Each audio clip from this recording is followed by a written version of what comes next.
Hello everyone, welcome to text book UP. और मैं APS आप सभी लोगों का स्वागत करता हूं आपके अपने प्लेटफॉर्म टेक्स्ट बुक यूपी पर। और आज ये वीडियो है इस बारे में कि जो हम लोग रोज़ न्यूज़ में पढ़ रहे हैं, कहीं ना कहीं पेपर में, न्यूज़पेपर में, वीडियो में, हर जगह छाया हुआ है कि भारत में लाए गए 8 चीते और प्रधानमंत्री मोदी जी लेके आ रहे हैं 8 चीते। तो ये सवाल उठता ये है कि ये 8 चीते आखिरकार क्यों लाए गए हैं, क्या वजह है जिन वजह से इन 8 चीतों को लाया गया है। बहुत सारे ऐसे सवाल उठ रहे हैं कि नामीबिया से ही क्यों लाए गए, या इसको कूनो नेशनल पार्क में ही क्यों रखा गया, और मोदी जी ऐसा क्यों कर रहे हैं, क्या इसके अलावा कोई और काम नहीं है। तो कई सारे लोगों ने यहाँ पर बोलना शुरू किया, कई सारी पार्टियों ने बोला कि क्यों चीते लाए जा रहे हैं, कुछ वहाँ पर कयास भी लगाए गए बहुत सारे, और कुछ यहाँ पर व्यंग्यात्मक कमेंट्स भी आए हुए हैं। तो ये क्यों लाए गए हैं आखिरकार, जैसे कि सबको इंतजार था दहाड़ का, पर ये तो निकला बिल्ली मौसी के परिवार का। ये बहुत ही नामी गिरामी एक पॉलिटिकल पर्सनालिटी है जिन्होंने ये कमेंट किया हुआ है। लेकिन सवाल ये है कि आखिर ऐसा क्यों, या आखिर ऐसा क्यों किया जा रहा है, और आखिर ऐसा चीते क्यों लाए जा रहे हैं नामीबिया से, सवाल ये उठता है। तो सबसे पहले आपको बता दें कि ये जो चीते लाए जा रहे हैं, पहली बात तो इनकी संख्या जो है वो 8 है, जो कि नामीबिया से लाए जा रहे हैं। और नामीबिया से लाए गए चीतों की संख्या 8 है। उसके अलावा याद रखेंगे कि इंडिया में जितने चीते इंट्रोड्यूस करने हैं उसकी संख्या करीब करीब 20 मानी जा रही है। और ऐसा क्यों किया जा रहा है इसके बारे में जानकारी हम आपको देंगे। और एक बहुत बड़ी इन्फॉर्मेशन कि चीते जो थे इंडिया में एक्सटिंक्ट प्रजाति में आते हैं, यानी कि विलुप्त हुई प्रजातियों में आते हैं, जो कि 1952 में विलुप्त हो गए थे। और सवाल यहाँ पर एक और खड़ा होता है कि आखिर ये 1952 में क्यों विलुप्त हो गए थे। तो इन 8 चीतों को, जो कि प्राइम मिनिस्टर जी लेके आए हैं नामीबिया से, इनको रखा गया है मध्य प्रदेश के कूनो नेशनल पार्क में, जो कि 100 किलोमीटर से, आप बोले तो 750 किलोमीटर से स्क्वायर एरिया में जो है वो फैला हुआ है। और सवाल ये उठता है कि आखिर चीते क्यों लाए गए। इस प्रोजेक्ट को नाम दिया गया प्रोजेक्ट चीता, और प्रोजेक्ट चीता नाम दिया गया, और नामीबिया चीते लाए गए। तो रीजन ये आता है कि चीतों को कूनो नेशनल पार्क में ही क्यों रखा गया। तो सबसे पहले जो चीते पाए जाते थे, और आखिरी जो चीते पाए गए थे, जो आखिरी चीते 3 मारे गए थे, अब किसने मारे थे बात करेंगे थोड़ी देर के बाद। ये चीते आपके छत्तीसगढ़ के कोरिया के साल साल जंगलों में पाए जाते थे। और कहीं न कहीं जो कूनो नेशनल पार्क का जो पूरा इन्वायरमेंट है, कूनो नेशनल पार्क के जो जो स्ट्रक्चर है, वो कहीं न कहीं छत्तीसगढ़ के कोरिया के साथ जंगलों से मेल खाता है। और इसीलिए ये नए चीतों का क्या होगा, यहाँ पर घर होगा। तो ये बात हमें समझ में आ गई कि कूनो नेशनल पार्क ही क्यों चुना गया इन चीतों को रखने के लिए। क्योंकि हर जानवर के रहने के लिए एक उनको एरिया चाहिए होता है, एक माहौल चाहिए होता है, एक उनको एनवायरनमेंट चाहिए होता है, एक वातावरण चाहिए होता है। ये उनको कहाँ पर मिलेगा? तो ऐसा मिलेगा उनको कहाँ पर? मध्य प्रदेश में, आपके कूनो नेशनल पार्क में। ये, और क्योंकि 70 साल पहले ये हमारे यहाँ से एक्सटिंक्ट हो गए थे, विलुप्त हो गए थे, क्योंकि 70 साल बाद दिखेगा चीता, इसलिए इंपॉर्टेंट न्यूज़ आती है। तो क्या ये ज़रूरी था या ज़रूरी नहीं था? ये तो बात पॉलिटिकल करियर की बात होगी, लेकिन मेरे अकॉर्डिंग अगर मैं बात करूं तो एनवायरनमेंट के हिसाब से जो एक प्रजाति विलुप्त हो रही है, और उसको अगर इंडिया में संरक्षण मिल सकता है और इंडिया में रखा जा सकता है, तो उसको रखा जाना चाहिए। अब आती है कि यार, वर्ल्ड की फास्टेस्ट लैंड एनिमल जो है वो चीता है। दूसरी बात याद रखेंगे यहाँ पर कि ये कई सारे साइज में पाए जाते हैं, स्मॉल टू मीडियम साइज में पाए जाते हैं, और 112 किलोमीटर पर आवर की स्पीड से ये दौड़ सकता है, तो इसलिए फास्टेस्ट लैंड एनिमल के रूप में जाना जाता है। कई बार हम लोग कंफ्यूज हो जाते हैं चीते और टाइगर और लेपर्ड में, तो इन के बारे में भी डिस्कस करेंगे कि चीता, टाइगर, लेपर्ड आखिर क्या होते हैं, और क्या इनकी अलग अलग डिफरेंसेस होते हैं इसके अंदर में। तो बात यहाँ पे आती है कि 8 चीता से कौन से हैं।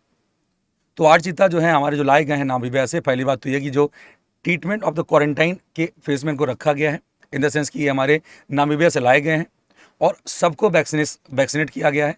तो सारी चीज़ें के यहाँ पहले तो वैक्सीनेटेड हैं, और इसके अलावा उनको चेकअप किए जाएंगे, उनके हेल्थ चेकअप किए जाएंगे, उनको सैटेलाइट के थ्रू उन पर चेकअप रखे जाएंगे। उनके गले में एक एक ट्रैकिंग सिस्टम डाला गया है। कई सारे डॉग्स को ट्रेंड किया गया है, कई सारे मिलिट्री के कुछ जवानों को ट्रेंड किया गया है कि कैसे इनका देखभाल रखनी है, कि ताकि वो चीतें यहाँ पर इंडिया में सर्वाइव कर जाएँ। अब यहाँ से एक बात और निकल के आती है कि कौन कौन से होम हैं जहाँ पर इंडिया में चीतों को रखा जा सकता है, चीते कहाँ कहाँ पाए जाते थे इंडिया में, और कौन कौन सी जगह हैं जो चीतों के लिए फेवरेबल हैं। तो यहाँ पर 3 जगह हमको देखने को मिलती है। पहली जगह देखने को मिलती है कहाँ पर? राजस्थान में, यहाँ पर देख सकते होंगे मैप में। और ये जगह है शाहगढ़। ये करीब 4000 किलोमीटर स्क्वायर में फैला हुआ है, और ये इंडिया पाकिस्तान बॉर्डर पर पड़ता है, जो कि चीतों के रहने के लिए एनवायरनमेंट से मेल खाता है। तो एक तो हमारी शाहगढ़ हो गई। इसके अलावा दूसरी जहाँ पर चीते रखे गए हैं वो है हमारा कूनो, जो कि मध्य प्रदेश में पड़ता है, और ये ड्राई डेसिडुअस फॉरेस्ट से पूरा घिरा हुआ है। तो ये मध्य प्रदेश कूनो हो गया। एंड थर्ड पॉइंट पड़ता है नौरादेही। तो ये भी आपको, नौरादेही भी कहाँ पड़ेगा? ये एमपी में पड़ेगा। तो ये 3 जगह हैं जो कि चीता का होम इंडिया में कही जाती हैं। नेक्स्ट पॉइंट यहाँ से आता है कि 8 अफ्रीकन चीता में क्या क्या इनका कैटेगरीज हैं, कौन कौन से चीते लाए गए हैं, जिसमें कि 3 जो हैं वो मेल चीते हो जाते हैं, और इसके अलावा 5 जो हैं वो फीमेल चीते हो जाते हैं। अब मेल फीमेल क्यों ला गए कि अगर मेल फीमेल नहीं लाए जाएंगे तो आगे की जनसंख्या कैसे बढ़ेगी। तो इस वजह से पहले तो प्रस्तावित था कि 4 मेल लाए जाएंगे, 4 फीमेल लाए जाएंगे, बट किसी कारणवश वहाँ पर 3 मेल और 5 फीमेल यहाँ से लाई गई हैं, जो कि इस वीक में पहुँच चुके हैं, लास्ट वीक में।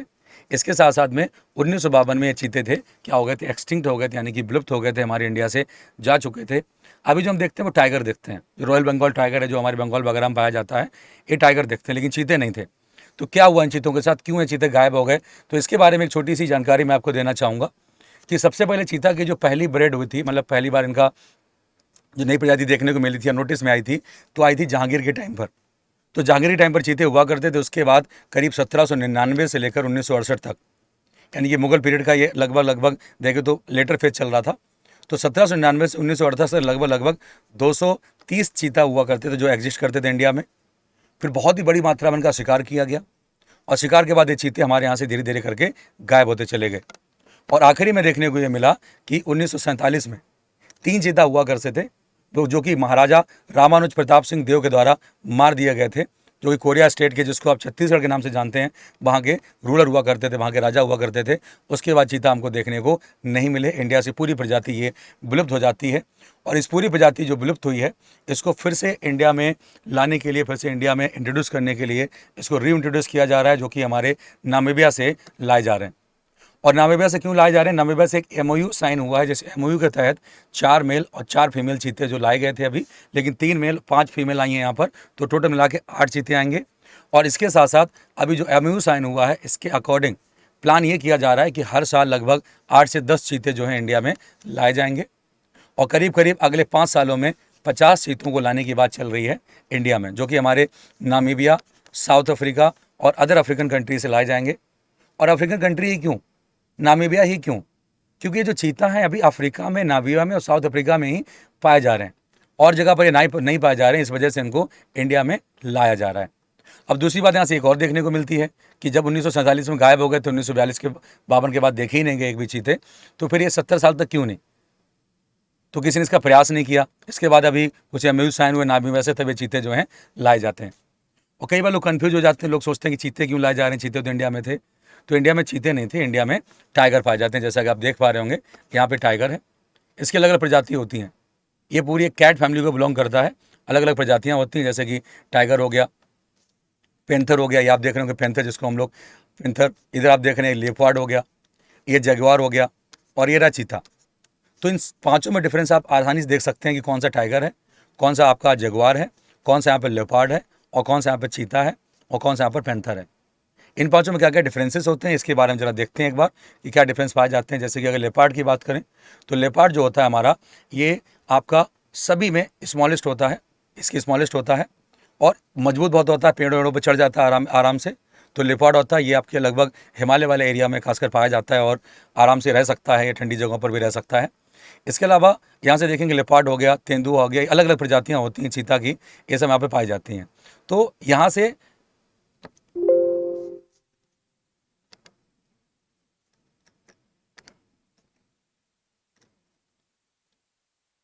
ठीक है, तो ये भारत जो चीते लाए गए, 8 जो चीते लाए गए हैं, इनके पीछे रीज़न यही रहा है, क्योंकि शॉर्ट में अगर बताना चाहूँ आप लोगों को कि इंडिया में चीते जो थे वो एक्सटिंक्ट हो चुके थे 1952 के बाद।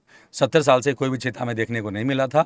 तो चीते जो हैं अफ्रीका के नामीबिया वगैरह जंगलों में पाए जाते हैं, जहाँ से इन अफ्रीकन टाइगर्स का या अफ्रीकन चीतों का क्या किया गया, यहाँ पर इंडिया में लाए गए हैं। और थोड़ा डिफरेंस है कि अभी जो चीते इंडिया में पाए जाते थे वो एशियाटिक चीते हैं, और अभी जो लाए गए हैं वो अफ्रीकन चीते हैं।